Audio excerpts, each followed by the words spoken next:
다큐멘터리 역사를 찾아서 제89편 문영왕 백제 중흥의 기반을 닦다. 달솔 우영은 듣거라. 군사 5천을 거느리고 가서 고구려의 수곡성을 습격하라. 예, 대왕마마. 자, 가자!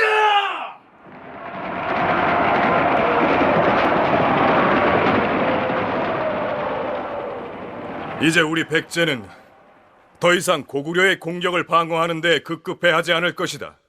고구려의 서북 변경으로도 군사를 보내려 하는데 사정이 어떠하냐? 대왕마마, 지금은 동짓달이옵니다. 이 추위와 한파 속에서 군사를 징발하여 출동시킨다면 어려움이 많을 것이옵니다. 무슨 소리를 하는 게냐? 추위는 우리 군사한테만 찾아오는 것이 아니니라. 짐은 한성에서 당한 계로대왕의 찬패를 반드시 복수하고 말 것이니라. 그대는 병마를 정돈하여 고구려의 변경을 침탈하라. 예, 대왕마마. 예!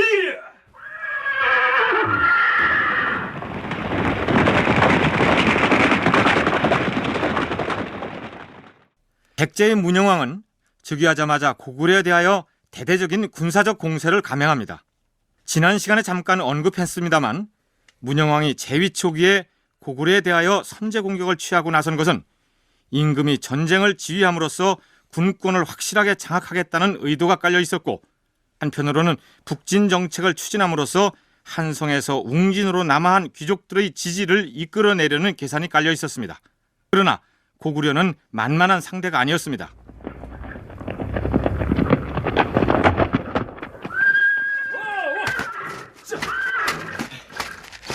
대왕마마, 지금 고구려군과 말갈군이 우리 백제의 북쪽 변경을 침범해 우리 군사 수백 명을 죽이고 민간을 약탈하고 있다 하옵니다. 무엇이라? 당장의 기병과 보병 무대에 동원령을 내려 침략군을 격퇴하도록 하라!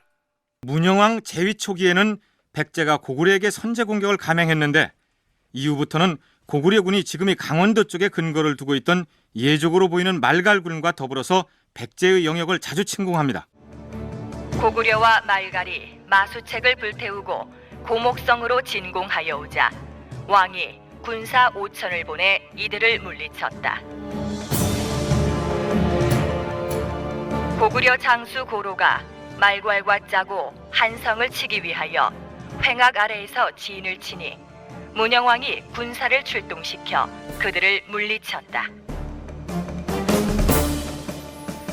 고구려가 가불성을 습격하여 빼앗고 다시 군사를 옮겨 원산성을 격파하니 죽인 사람과 약탈해 간 것이 매우 많았다. 왕이 용감한 기병 3,000명을 거느리고 위천 북쪽에 나가 싸웠다. 고구려 군사는 백제 군사가 적은 것을 보고 업신여겨 진을 치지 않았으므로 왕이 기발한 작전을 써서 불시에 기습 공격하여 고구려군을 크게 물리쳤다. 그런데 고구려와 백제가 전투를 벌였다는 지역들이 대부분 한강 이북 쪽의 지명들이라는 점이 문제입니다. 삼국사기 지리지에 의하면 수곡성은 오늘날의 황해도 신계군 다율면 일대로 추정되고, 고구려군이 불태웠다는 마수책과 고목성은 경기도 포천군 군내면과 연천군 연천읍으로 비정되고, 횡악은 강원도 행성 부근으로 짐작됩니다. 대명대 노중국 교수의 설명을 들어볼까요? 백제가 차지하고 있는 성에 대해서 고구려가 공격해 오는 형태입니다. 거의 대다수가. 그 삼국사 잘 읽어보면은 두세 개만, 예를 들면 수곡성이니 이런 거는 백제가 수곡성을 쳤다, 고구려의 수곡성을 쳤다 이렇게 나오거든. 그러면 수곡성은 고구려 땅이고, 나머지는 거의 다가, 거의 대다수가 고구려가 백제를 공격하니 백제가 어떻게 했다 이래 나오거든요. 그래 하면은 475년 이후에 백제는 땅 뺏긴 게 하나도 없습니다. 좀 한강 이북 쪽 그게 다 거의 원 그대로 차지하고 있는 것으로 돼요. 장수왕이 한성을 함락했을 때 지금의 서울 경기 지역이 모두 고구려 수중으로 넘어갔을 텐데도 새삼스럽게 고구려가 황해도 지역에 있는 백제의 성을 쳤다, 이렇게 기록되어 있습니다. 백제가 그것을 공격했다면 빼앗긴 지역을 회복하기 위한 전쟁이라고 볼 수 있겠는데 고구려가 공격을 해왔고 백제가 방어에 나선 것으로 돼 있으니 그들 지역이 백제의 영역이라는 얘기가 되는 셈이죠. 더군다나 문영왕 다음으로 즉위한 성왕 시기에 가서야 백제가 비로소 계로왕 때 빼앗겼던 한강 유역을 수복한 것으로 돼 있기 때문에 문영왕 시기에 경기도 북부 지역이나 황해도 지역에 있는 백제의 성과 진지를 고구려가 공격했다는 이 기록들을 어떻게 이해해야 할 것인지를 두고 학계의 논란이 분분합니다. 계명대학교 노중국 교수는 지명 이동설을 지지하는 입장을 보입니다. 그는 이 지명 이동설을 뒷받침한 사례로 우두성의 경우를 들고 있습니다.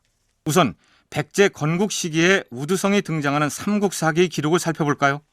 온조왕 18년 겨울 11월 왕은 낭랑의 우두 산성을 습격하려고 구곡에 이르렀으나 큰 눈을 만나 곧 돌아왔다. 시조인 온조왕이 우두산성을 공격하려고 했다는 이 시기는 기원전 1년이었습니다. 백제가 지금의 서울의 터를 잡고 나라를 일으키려고 하던 때였죠. 이때의 우두성은 지금의 강원도 춘천 지역이라고 하는 것이 학자들의 통설입니다. 그런데 한성이 함락당하자 부랴부랴 남쪽으로 쫓겨내려와 웅진, 즉 지금의 공주로 도읍을 옮긴 이후에도 우두성이 등장합니다.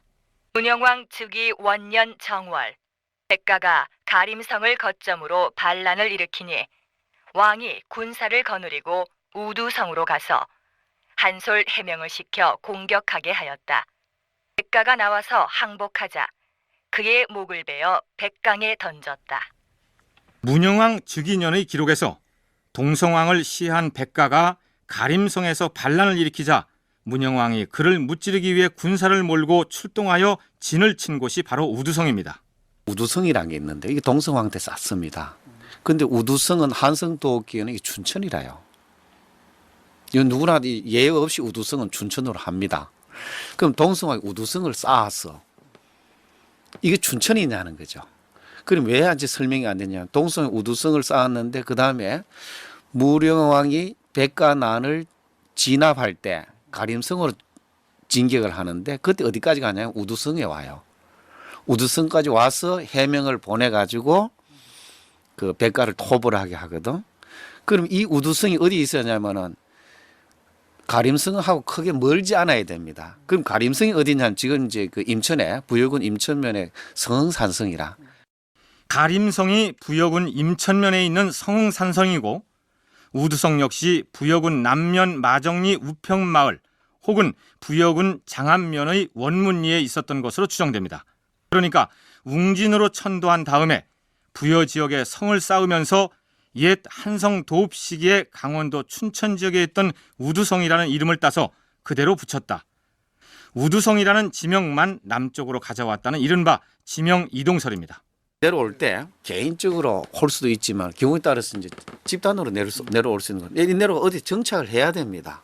어디에 정착하든지 간에 그 정착하는 데는 왕도 가까이 정착할 수도 있고 그다음에 고구려 난을 피해 가지고 이 지역 저 지역 좀 왕도에 좀 떨어진 지역에도 정착할 수 있고 정착할 수 있는 것은 그건 다양하다고 좀 봐야 됩니다. 봐야 되고 한두 사람이 이렇게 개별적으로 내려올 수도 있지만 근데 집단으로 내려올 수 있는 경우들도 있는 거. 집단으로 내려왔을 경우에는 자기들이 이제 새로 정착해 가지고 살고 있던 이 지역을 옛 이름으로 불렀을 수도 있는 거고.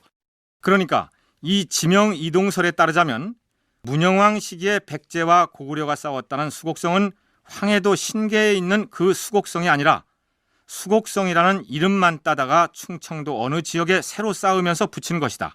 이런 얘기가 됩니다. 그러나 삼국사기 동성왕과 문영왕 치세에 나오는 한성, 한산, 행악, 마수책, 고목성 등 수많은 지명들이 다 그렇게 이름만 옮겨온 것이라고 단정하는 것은 아무래도 무리가 아닐까요? 그리고 노중국 교수가 예로 든 우두성의 경우도 꼭 춘천의 우두성에서 그 이름을 따왔다기보다는 소머리 형상을 닮았다는 의미에서 부여 지역 사람들에게 이전부터 우두산이라고 불리던 지역에 성을 쌓으면서 자연스럽게 붙은 이름일 수도 있습니다. 경상남도 거창에도 우두산이 있고 전라남도 강진에도 우두봉이 있지 않습니까? 이 문제는 앞으로 더 많은 연구가 이루어져야 하겠죠. 자, 그럼 이번에는 삼국사기에는 없고 일본 서기에만 나타나 있는 기록 한 줄을 검토해 보도록 하겠습니다. 무열 천황 3년 봄 2월 백제에 사신을 보냈다. 임나의 일본 현읍에 있는 백제의 백성으로서 도망하여 호적에 빠진 지 3, 4대가 되는 사람들을 찾아내어 백제로 옮기고 호적에 넣었다. 일본 서기의 이 기록을 액면 그대로 받아들여 설명하자면 당시에 일본이 임나, 즉 가야 지방을 통치하고 있었기 때문에 가야는 일본의 행정구역이었는데 그 주민들 중에서 예전에 백제에서 도망해온 사람들과 그 후손들을 모두 백제가 데려가서 백제 호적에 올렸다. 이런 얘기입니다. 그러나 이 기록은 어디까지나 이른바 임나 일본 부서를 전제로 해서 왜곡한 것이죠. 그렇다면 이 기록의 실제 내용이 무엇인지 일본 관련 부분을 털어내고 분석해 보기로 할까요? 이제 북쪽 변경에 성을 쌓고 책을 세워서 고구려의 잦은 군사 도발을 막아낼 방책을 마련했으니 목전의 위기는 넘긴 것 같다. 허나 옛 한성 지역을 고구려에 빼앗긴 이래 우리 백제의 조정이 입은 손실이 한두 가지가 아니다. 무엇보다 기름진 땅을 빼앗기는 바람에 경작지가 크게 줄어 나라 살림살이가 피폐하게 되었는데 나라의 경제 기반을 튼튼히 할 방도가 있으면 대신들은 말해보거라. 대왕 마마, 잃어버린 한성 땅은 언젠가는 되찾아야 마땅할 것이옵니다. 하오나 그 전에 나라의 부가 축적되어야 북방으로 진출해서 고구려가 차지하고 있는 옛 땅을 회복할 힘이 생기지 않겠사옵니까? 그러니 그 방도를 찾아보자는 것이 아닌가. 두고 온 한성 땅을 그리워하고 있을 게 아니라 우리가 지금 도읍하고 있는 웅천 일대를 대대적으로 개간해서 경작지를 늘리는 것이 상책일 것이옵니다. 일리 있는 말이로구나. 자, 그렇다면 그 일들을 어떻게 추진해야 할 것인지 말해보거라. 대왕마마, 지금 대왕마마께서 추진하시려는 일은 우리 백제의 전 영토를 옥토로 일구는 대역사이옵니다. 그런 대역사를 수행하기 위해서는 대대적인 인력 동원이 뒷받침되어야 할 것이온데 고구려에 패전한 이후 우리 백제는 많은 백성을 잃었을 뿐만 아니라 지금 도처에 유식자들이 널려 있사옵니다. 아니, 유식자들이라면 놀고 먹는 사람들 말이냐? 예, 대왕 마마.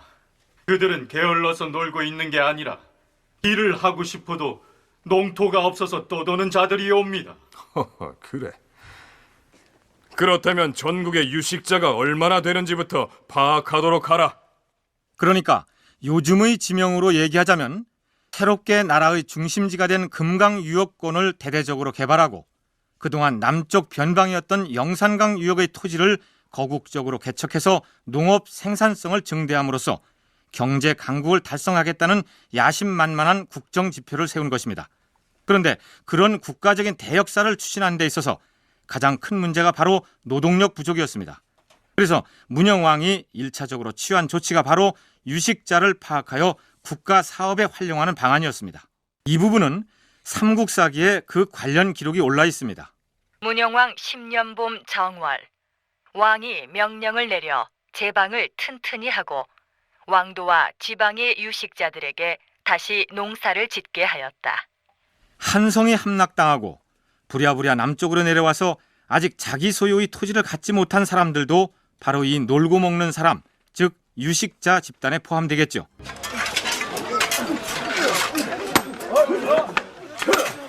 그런데 전국적으로 추진된 농토 개간 사업은 단순하게 일거리가 없어 떠도는 유식자들만 가지고는 노동력이 턱없이 모자랐습니다.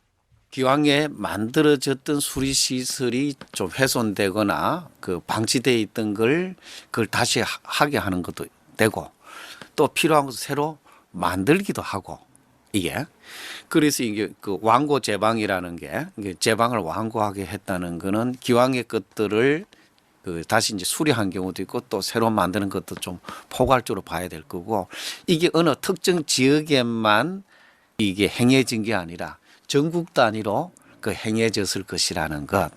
그리고 전국 단위에 이게 제방을 수리하고 만들려 하면은 특히 제방 같은 게 저수지 같은 경우는 한두 사람 힘 가지고는 힘이 듭니다. 이거는 대규모의 노동력이 투입이 돼야 되고 전국의 유식자들을 모두 동원하였는데도 아직 일손이 턱없이 모자란단 말이더냐? 그러하옵니다, 대왕마마. 고구려와의 전쟁에 패한 뒤에 많은 백성들이 화를 피해서 이웃나라로 도주하였을 뿐만 아니라 웅진 천도 이후로 수년 동안 계속된 기근 때문에 국경을 넘은 백성들이 부지기수이옵니다. 그러다 보니 달리 어찌해볼 방도가... 다른 방도를 찾아봐야 할 것 아니겠느냐? 빼앗긴 백성을 다시 찾아오도록 해야겠다. 대왕 마마, 어디 가서 백성들을 다시 찾아오란 말씀이옵니까? 고구려는 이미 적국이 된 지 오래이니 도망간 백성들을 돌려달라 해본들 소용이 없을 것이었고 신라 역시 아무리 우호적인 관계라 하나 고구려와 신라 말고도 가야 지방으로 이탈해간 우리 백제의 백성들이 부지기수가 아니더냐? 당장 가야로 가서 백제의 백성이었다가 가야로 넘어간 사람들과 그의 2세, 3세 후손들까지 모두 데려오고 그들을 우리 백제의 후족의 이름에 올린 다음 토지를 분배하여 경작케 하라. 알겠느냐? 그러니까 임나의 일본 현읍에 있던 백제의 백성들로서 도망하여 호적에서 빠진 지 3, 4대가 되는 사람들을 찾아내어 백제로 옮기고 호적에 넣었다는 이 일본서기의 내용은 백제가 가야 지방에 있던 자국 출신 백성들을 대대적으로 데리고 왔던 사건을 일컫는 기록입니다. 그렇다면 당시에는 인구수가 곧 국력이나 마찬가지였는데 기왕에 가야의 백성으로 살고 있는 주민들을 자기 나라 출신 백성이라면서 심지어는 3대, 4대의 후손들까지 모두 데려가는데도 가야에서는 아무 저항이 없었을까요? 가야가 서로 반발을 했더라도 아마 이제 데려갔을 가능성은 굉장히 크다고 봅니다. 무령왕은 자국에 이 노동력 확보라는 게 굉장히 이제 중요하다고 봤기 때문에 거기서 가야가 일정하게 협조했을 가능성도 있고요. 서로 약간의 비협조가 있다 하더라도 무령왕이 이 자기의 어떤 독자적인 판단에 의해 가지고 반발을 무릅쓰고 데려갔을 가능성 둘 다 저 생각은 해봐야 될 것 같습니다. 설령 백제 조정의 그러한 조치에 불만이 있었다 해도 가야로서는 달리 취할 방도가 없었겠죠. 어쨌든 문영왕은 전국의 농토를 대대적으로 개발하는 대역사를 추진함으로써 백제 중흥의 경제적 기반을 마련하기 위한 박차를 가한 것입니다.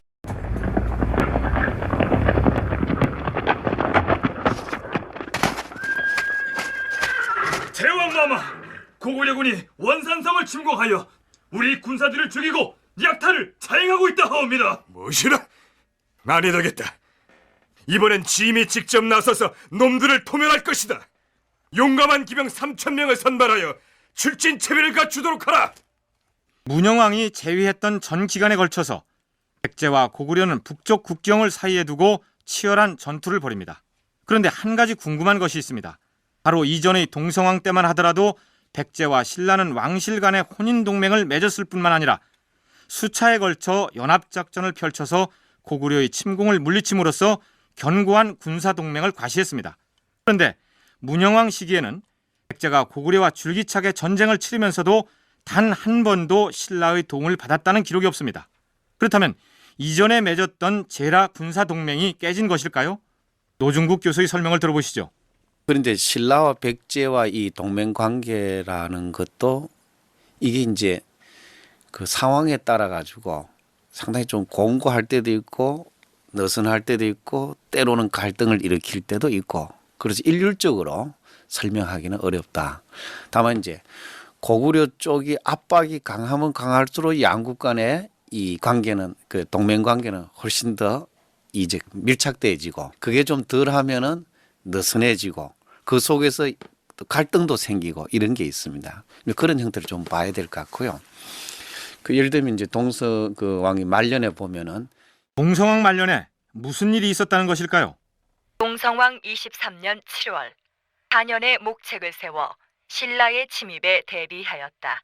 동성왕이 탄현의 목책을 세워서 신라 침입에 대비했다는 이 기록은 이전에 진행됐던 상황을 염두에 둘 때 뜬금없다는 느낌이 듭니다. 동성왕이 신라 왕실에 여자를 청해서 결혼을 하고 백제가 고구려의 침략을 받으면 신라가 군사를 보내 도와주고 신라가 침공을 받으면 또 백제가 군사를 보내 연합작전을 하는 등 양국이 튼튼한 동맹관계로 뭉쳐 있었는데 말년에 동성왕이 느닷없이 신라를 견제할 목적으로 목책을 세운 것입니다. 아니, 이런 고의한 놈들이 있나? 백제가 우리 신라와 교통하는 요지인 탄현에 성을 쌓고 목책을 세웠다는 말이냐? 그동안 고구려의 침공으로 백제가 위난을 당할 때 우리 신라가 군사를 보내 구원을 해줬을 뿐 아니라 우리가 고구려의 침공을 당할 때는 원병을 청해 물리치곤 하였는데 이제 우리 쪽을 향해 목책을 두른 것을 보니 더 이상 화친할 필요가 없다는 뜻이 아니겠느냐? 좋다! 우리 신라도 저들을 똑같이 대할 것이니라! 동성왕이 탄현에 목책을 세운 사건을 두고 신라의 지증왕이 이런 반응을 보였을 가능성이 있습니다. 물론 추측이긴 합니다만 이때부터 백제와 신라의 공조가 이루어지지 못하고 제라동맹도 위기를 맞습니다. 두 나라가 군사적으로 연합하여 합동작전을 펼쳤던 양상은 고구려가 백제나 신라를 침공했을 때 공동으로 방어하는 전투에서 나타납니다. 그러니까 백제와 신라의 제라동맹은 고구려의 공격을 공동으로 수비하는 공수동맹의 성격이 있었던 것이죠. 따라서 문영왕 초기에 백제가 고구려를 선제 공격했을 때는 두 나라의 군사 공조가 이루어지지 않은 것이 오히려 자연스럽습니다. 그런데 그 뒤로 고구려가 여러 차례에 걸쳐 백제를 침공했는데도 신라군이 지원군을 보냈다는 기록이 없습니다. 동성왕 말기에 탄현에 목책을 세운 일 때문에 양국 간의 공조가 삐걱거렸고 그 여파가 문영왕 때까지 이어졌을 가능성이 있습니다. 그런데 흥미로운 기록이 있습니다. 문영왕 21년 겨울 11월 양나라에 사신을 보내 조공하였다. 백제가 중국의 남조와는 전통적으로 우호 관계를 유지해왔기 때문에 양나라에 사신을 보냈다는 내용이 하등 이상할 게 없습니다. 버풍왕 8년 사신을 양나라에 파견하고 박무를 바쳤다. 삼국사기 신라 본기의 내용입니다. 백제와 신라가 양나라에 사신을 보낸 시기가 일치합니다. 그런데 이때 신라가 양나라에 사신을 파견했다는 것은 대단히 획기적인 일입니다. 사실 신라는 나무랑 때 이제 전진에 한번 사신 파견한 것 380년대입니다. 그러다가 이제 이게 521년이니까네 약 한 170년 동안 중국하고는 교섭이 없었죠. 없다가 이제 521년에 이제 범왕 8년에 양나라에 이제 사신을 보내는데 그때 이제 그 백제 사신이 중간에 이제 그 중개 역할을 해주는 이런 내용이 나옵니다. 그러면은 적어도 521년, 무령하고 21년입니다. 그때는 신라하고 백제 사이의 관계는 정리가 되었습니다. 됐는데 그건 정리된 시기는 그보다 좀 앞서야 되겠죠. 그러니까 전진에 사신을 한 번 파견한 이래 170여 년 동안 중국 대륙과 애교 교섭을 해본 적이 없는 신라가 이때 비로소 양나라에 사신을 보낸 것입니다. 백제가 도와서 가능한 일이었습니다. 양나라 사서인 양서 동의열전 신라편의 기록을 살펴보기로 할까요? 신라는 백제의 동남쪽 5천여리 밖에 있다. 동으로는 큰 바다와 연해 있고 남북으로는 고구려, 백제와 접하고 있다. 나라가 작아서 독자적으로 사신을 파견할 수 없었다. 신라 버풍왕 8년에 신라왕이 처음으로 사신을 파견하였는데 백제를 따라와서 박무를 바쳤다. 백제 사신이 신라 사신을 데리고 감으로써 신라가 중국 대륙의 양나라와 애교 관계를 가지는 것을 백제가 도와준 셈입니다. 그러니까 앞에서 소개했던 노중국 교수의 얘기가 무슨 얘기냐 하면 동성왕 때 백제가 탄현에 목책을 세운 일 때문에 양국 간의 동맹 관계가 어긋났다 하더라도 서기 521년에 백제 사신이 신라 사신을 데리고 함께 양나라에 간 걸 보면 그 이전에 이미 두 나라의 우호 관계가 회복되었을 것 아니겠느냐, 이런 분석입니다. 기왕 양나라 사신 얘기가 나온 김에 문영왕이 보낸 백제 사신이 양나라에 가서 무슨 얘기를 전하고 또 듣고 왔는지 양서 동의열전 백제편의 내용을 살펴보기로 할까요? 백제국 임금이 보낸 국서를 이리 가지고 오너라. 어디 뭐라고 썼는지 한번 보자. 우리 백제는 그동안 고구려에게 격파당하여 쇠약해진 지 여러 해 되었는데 이제는 고구려를 여러 번 쳐부수니 비로소 그들과 처음으로 통호하고 다시 강한 나라가 되었습니다. 오, 짐이 당장에 붓을 들어 백제국 왕에게 국서를 써줄 것이니 백제 사신은 가져가서 전하도록 하라. 짐은 마땅히 옛 법에 따라 백제국 임금에게 지절 도독 백제 제군사 영동 대장군으로 삼는 바이오. 문영왕이 양나라 황제에게 보낸 국세에서 백제가 비로소 고구려와 통호하고 다시 강국이 되었다는 이 대목을 주목할 필요가 있습니다. 원광대 소진철 교수는 백제가 문영왕대에 이르러서 고구려에 빼앗겼던 한강 유역의 땅을 되찾았다는 의미가 아니겠느냐 이렇게 진단합니다. 고구려가 이제 상당한 부분의 백제 땅을 침범한 걸로 보이는데, 물론 임진강 이남으로 해서 이제 서울 한강 이남까지도 이제 침범했다고 이제 기록이 돼 있는데, 이 통교를 했다는 것은 뭐냐면 고구려가 그 점령했던 땅을 거의 다 찾았다. 그렇기 때문에 서로 관계가 이제 지금 된다 하는 얘기가 되기 때문에 아마 무령왕대 와서의 임진광변에 있어서의 국경선은 저는 회복됐다고 이렇게 해석이 됩니다. 다시 일본 서기를 들춰보기로 할까요? 무열 천왕 6년 여름 4월 백제에 사신을 보내 축자국의 말 40피를 주었다. 외국이 백제의 말을 바쳤다는 기록이 이채롭습니다. 고구려의 경우 중국의 남조에 명말을 수출했다는 기록이 나오기도 합니다만 백제 역시 말 사육을 중요시해서 나중에 성왕이 사비로 천도해서 22부를 설치했을 때 말을 관리하는 마부가 포함되어 있을 정도였습니다. 백제의 경우 섬 지역에서 우수한 말들을 생산했던 것으로 전해지고 있습니다. 따라서 외가 40마리의 말을 백제에 제공한 것은 백제의 말이 부족했다거나 군수물자로서 보냈다기보다는 사신이 왕래하면서 예물 정도로 보냈을 것으로 보입니다. 이번에는 일본서기에 실린 백제 관련 기사 중에서 그 내용이 좀 복잡한 부분을 분석해 보도록 하겠습니다. 우선 일본서기 무열기 6년, 서기로는 512년에 있었던 일이라고 소개된 내용부터 살펴보기로 하겠습니다. 백제가 사신을 보내 조를 바쳤다. 그리고 백제왕이 따로 표문을 올려서 천왕에게 말했다. 임나국의 상다리, 하다리, 사타, 모루 등의 4개 현을 우리 백제에게 주시오. 그러자 일본 조정의 신하인 다리국수가 천왕에게 말했다. 백제 임금이 달라고 한 이 4개 현은 백제와 가깝고 일본과는 멀리 떨어져 있사옵니다.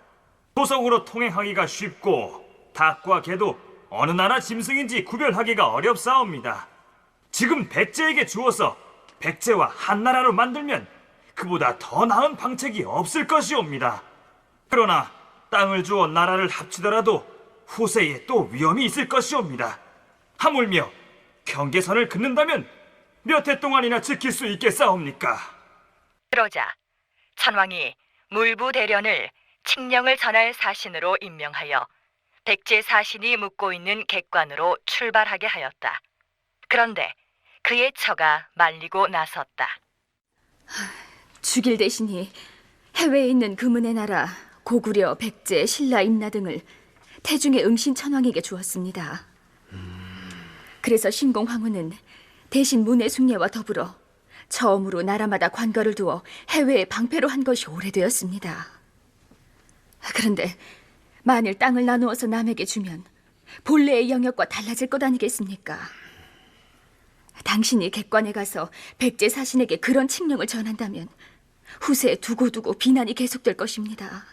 당신의 말이 이치에는 맞는데 그렇다고 내가 천왕의 칙령을 전하지 않으면 명을 어긴 것이 되지 않겠소. 병이 들었다 칭하고 그 칙령을 전하지 마십시오. 그리하겠소. 그러자 천왕은 다른 사람을 새로 사신으로 임명하여 백제 임금이 청한 대로 임나 사연을 준다는 칙령을 백제 사신에게 전하였다. 그 소식을 뒤늦게야 들은 태자는 깜짝 놀래서 말했다. 응신천왕이래 관가를 둔 나라를 이웃나라가 달란다고 쉽게 내준다는 것이 이 말이 되느냐? 너는 당장에 객관으로 달려가 백제 사신에게 전했던 폐하의 칙령을 거두고 오너라.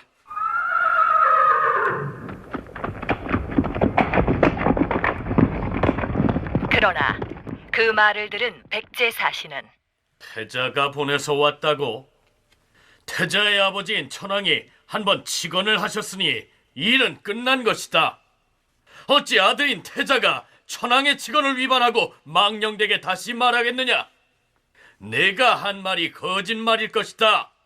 만일 진실이라면 몽둥이의 큰 쪽으로 때리는 것과 작은 쪽으로 때리는 것과 어느 쪽이 더 아프겠느냐? 그렇게 말하고서 돌아가 버렸다. 이에 어떤 사람은 처음 천왕에게 4개 현을 백제에게 주자고 말했던 다리국수가 백제의 뇌물을 받았었다고 말하였다.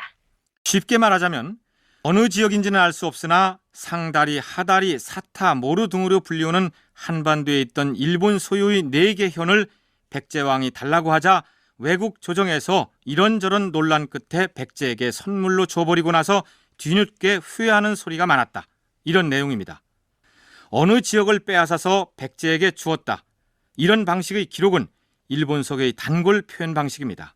자신이 빼앗아서 소유하고 있던 영토를 한두 번도 아니고 여러 차례나 이웃 나라에 선물로 선뜻 넘겨주는 인물은 역사상 일본 열도의 외국 천황밖에 없을 것입니다.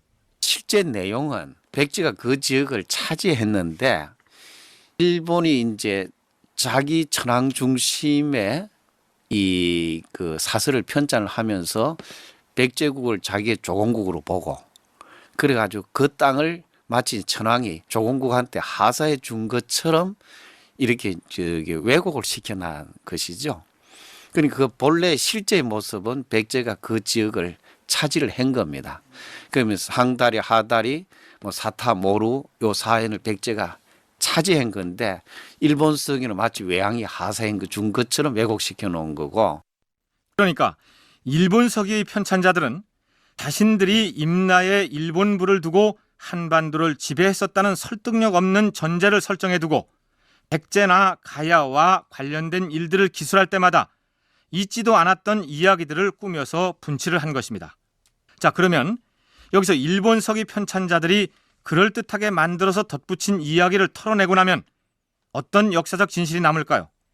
백제가 상다리, 하다리, 사타, 모루 등의 4개 지역을 차지하였다.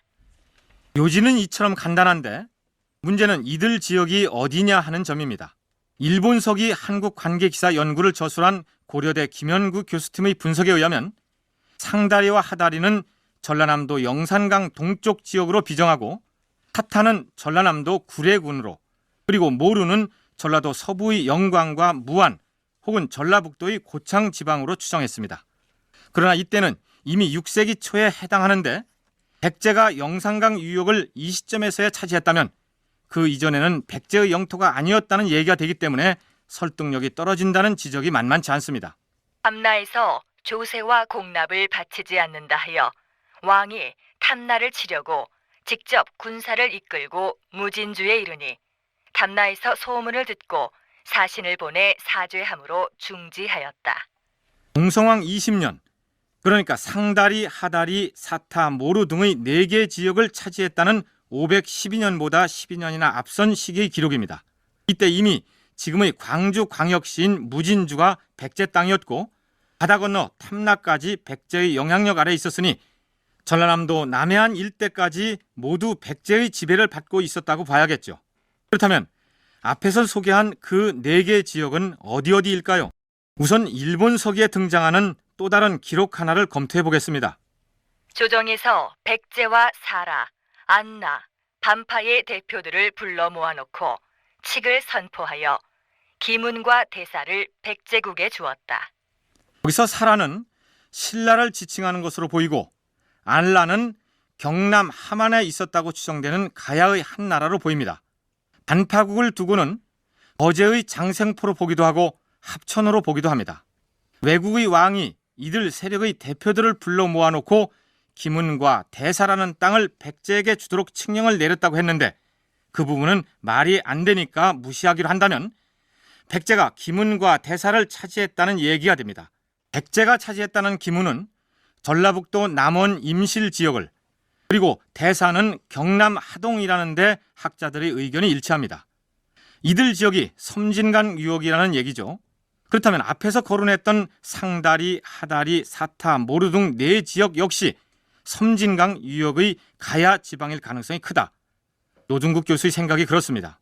기문 대사가 마치 그 섬진강 유역에 하고 연결이 되듯이 이 사연도 섬진강 유역으로 보고, 그래서 그 백제가 475년에 그게 웅진으로 천도한 이후에 특히 무령왕 때 와가지고 축소된 경제 기반을 저게 확대해야 되는데, 그 확대하기 위해서 금광유역권도 이미 백제의 땅인 금광유역권도 개발하고 영산강 유역권도 개발하는 것, 이와 동시에 이제 영역도 넓혀 나가는 거죠.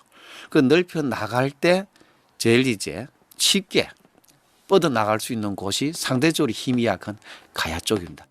대왕 마마, 잃어버린 옛 한성 땅을 회복하기 전에 남쪽, 동쪽으로 군사를 움직여서 영토도 넓히고 인구도 늘려야 할 것이옵니다. 그렇다고 신라를 칠 수는 없는 것이 아니겠느냐? 대왕마마를 흠모하는 많은 사람들이 가야 땅에 있사옵니다. 알겠느니라. 필요하면 군사를 내어줄 터이니 가야 쪽으로 영토를 넓히거라. 이렇게 해서 문영왕은 세가 미약한 가야 지역을 만만하게 보고 자꾸만 그쪽으로 영토를 확장해 나갔고, 그런 내용들이 일본 서기에 윤색되어서 나타난 것입니다. 일본 서기에는 기문과 대사를 백제에 빼앗긴 쪽에서 강력하게 반발했다는 내용들을 소개하고 있는데, 백제가 잠식해 들어간 영토는 가야 중에서도 대가야에 속했을 것으로 보입니다. 실제로는 이제 그 백제하고 대가야하고 이제 관계가 되어지는데, 백제가 일로 밀고 들어오니까 대가야 쪽은 이거 이제 자기한테 우리는 이건 이제 양보 못 하겠다. 이렇게 하는 그 과정, 이 두 세력 사이 이 갈등 과정을 뒤에 정리한 거는 마치 외조정이 이쪽으로 줄 거냐, 이쪽으로 줄 거냐 하는 형태로 그 왜곡을 시켜 놓은 거지, 실제 모습은 백제가 이쪽으로 섬진강 쪽으로 진출하고 거기에 대해서 이제 그게 가야가 이제 반발하는, 그러나 이제 백제는 그 반발에도 불구하고 그 지역을 자기 영역으로 확보하는. 여기서 잠깐 삼국사기 고구려 본교의 내용 한 대목을 살펴보기로 하겠습니다. 문자왕 13년 여름 4월에 위나라에 사신을 보내 조공하였다. 위나라 세종은 고구려 사신 예실부를 동당에서 불러 만나니 예실불이 나아가서 말하였다. 저희 나라는 대국에 대한 정성을 끊지 않고 대대로 지성을 다하여 토지의 생산물을 어김없이 바쳐왔사옵니다. 하오나 다만 황금은 부여에서 생산되었고 혹은 섬나에서 생산되는 것이온데, 부여는 물길에게 쫓긴 마가 되었고 섬나는 백제에 병합되었사옵니다.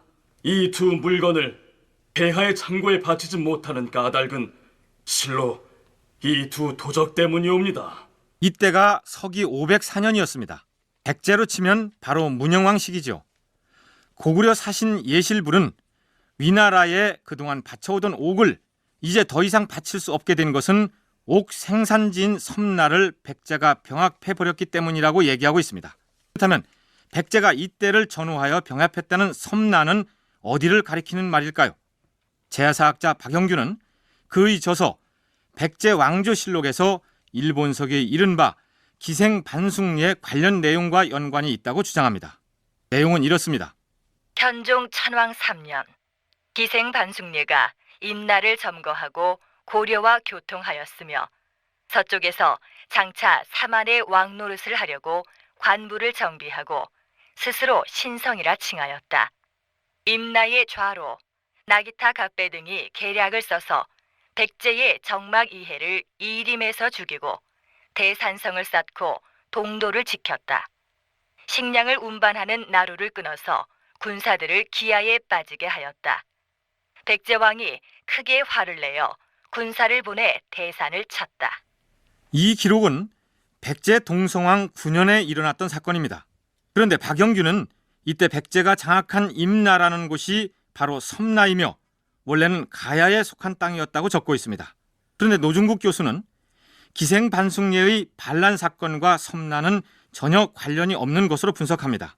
우선 백제가 병합을 해버려서 고구려 사신이 옥을 가져올 수 없었다고 했던 섬나를 노 교수는 탐나, 즉 제주도로 추정합니다. 그러나 제주도의 경우 토질상 옥이 생산되지 않는 것으로 알려지고 있습니다. 그렇다면 고구려 사신 예실불이 위나라 황제에게 옥은 섬나에서 나는데 섬나는 백제 병합되었다고 한 얘기와는 부합되지 않게 됩니다. 이제 고구려가 위나라에 바치는 옥하고 황금은 고구려산이 아닙니다. 고구려산은 아니잖아. 다른 쪽에 난 거를 가져다가 한 거예요. 그러면은 탐나 같은 것도 꼭 자국 그 지역에 나야 되느냐 옥이 그렇지 않을 수도 있죠. 그 탐나 이제 왜 하고 이제 관련을 가지면서 그게 중개돼 가지고 고구려로 갔을 수도 있다는 거죠. 당시 탐나는 지리적 여건상 외국과 무역을 활발히 했을 것이다. 따라서 일본에서 생산되는 옥을 고구려 상인들에게 파는 중개 무역을 했을 것이고 고구려 조정에서는 그렇게 확보한 옥을 위나라에 바쳤을 것이다. 그런 얘기입니다.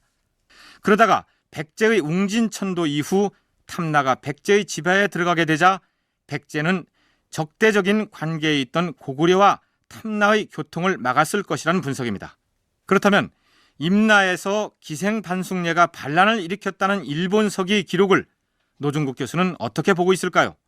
우선 일본서기에서는 기생반숙례가 반란을 일으켜서 백제의 정막 이해를 죽인 일임이라는 지명에 할줄을 달아서 그곳이 고려 땅, 즉 고구려 땅이라고 설명하고 있기 때문에 남해안의 가야 지역일 가능성은 희박하다고 할 수 있겠죠.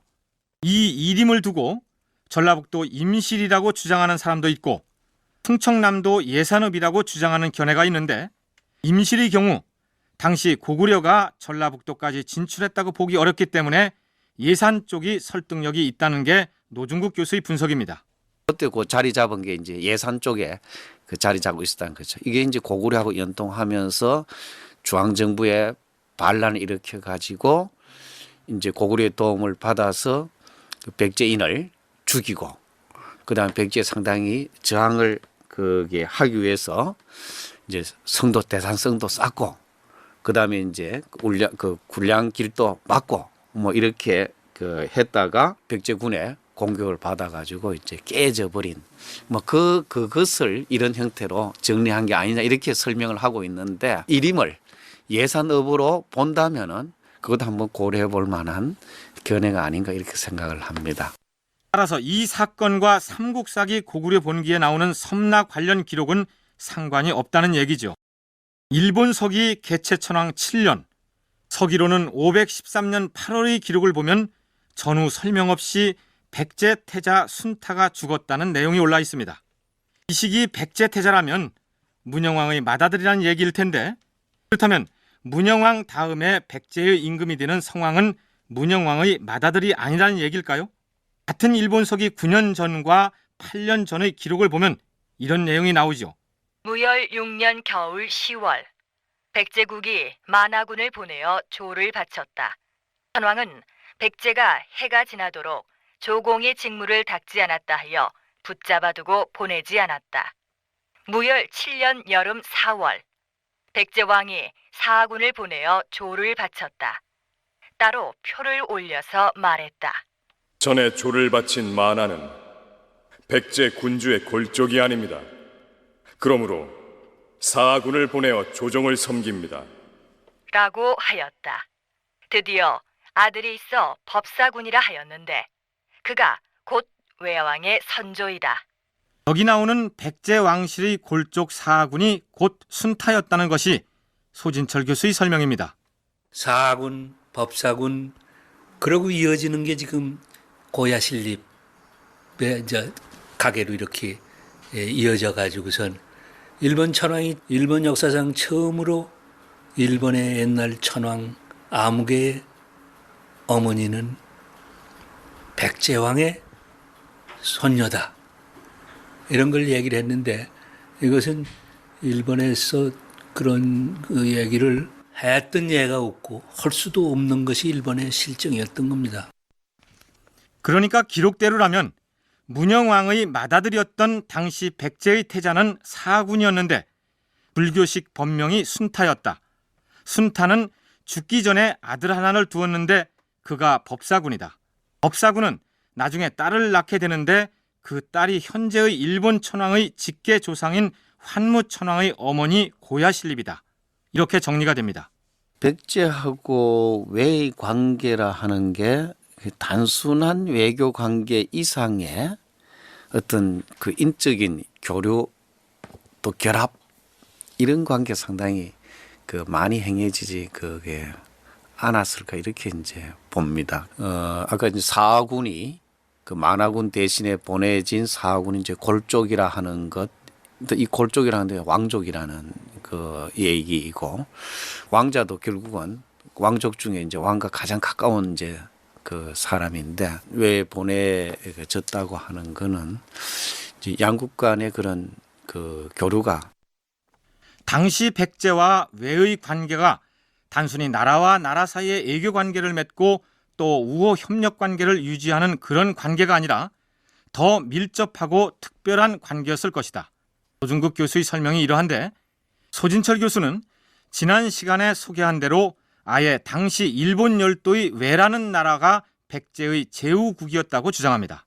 자, 여기서 소진철 교수가 당시 백제가 외국을 제후국으로 다스리고 있었다고 주장하는 근거로 제시한 고고학 유물이 하나 있습니다. 바로 문영왕 시기에 만들어진 동경, 즉 구리 거울이 그것입니다. 이 거울은 지금부터 정확히 172년 전인 1834년에 일본 오사카 동쪽 화가산 교본시에 사는 한 촌부가 밭에서 흙을 파다가 발견했습니다. 그렇게 발견된 구리 거울은 인근의 스다하찌망 신사에 복납됩니다. 그래서 스다하찌망 거울이라고 불리는데 지름 19.8cm 크기의 이 거울 뒷면에는 9사람의 인물상이 새겨져 있어서 스다하찌망 인물 화상경이라고도 불립니다.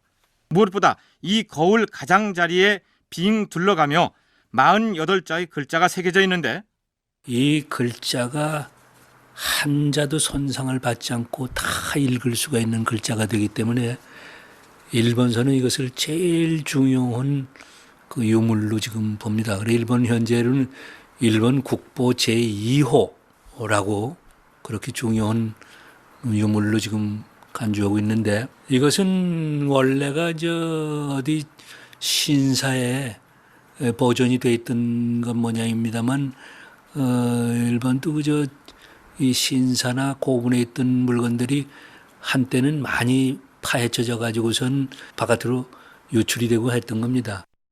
바로 이 거울에 새겨진 48글자의 명문을 해석하여 이 거울을 만들도록 지시하여 하사한 주체가 바로 백제의 문영왕이었다는 사실을 밝힌 사람이 소진철 교수였습니다. 20cm, 30cm 사이에 직경이 되는 그런 대형 거울로서 물론 만들기는 일본서 만들었다고 그러는 중국 동경의 모형인데요. 거기에 글자가 양수, 그 글자 튀어나온 글자로서 양수로서 48개의 글자를 주변에다가 조건히 돌려가면서 썼습니다. 근데 그 48자의 글자는 그야말로 참 내용이 그 시대 한 시대의 정치 질서를 읽을 수 있는 완전한 그런 내용이 거기 들어 있었어요. 대체 그 명문의 내용이 어떤 것이기에 그 시대의 정치 질서를 훤히 읽어낼 수 있다고 얘기하는 것일까요?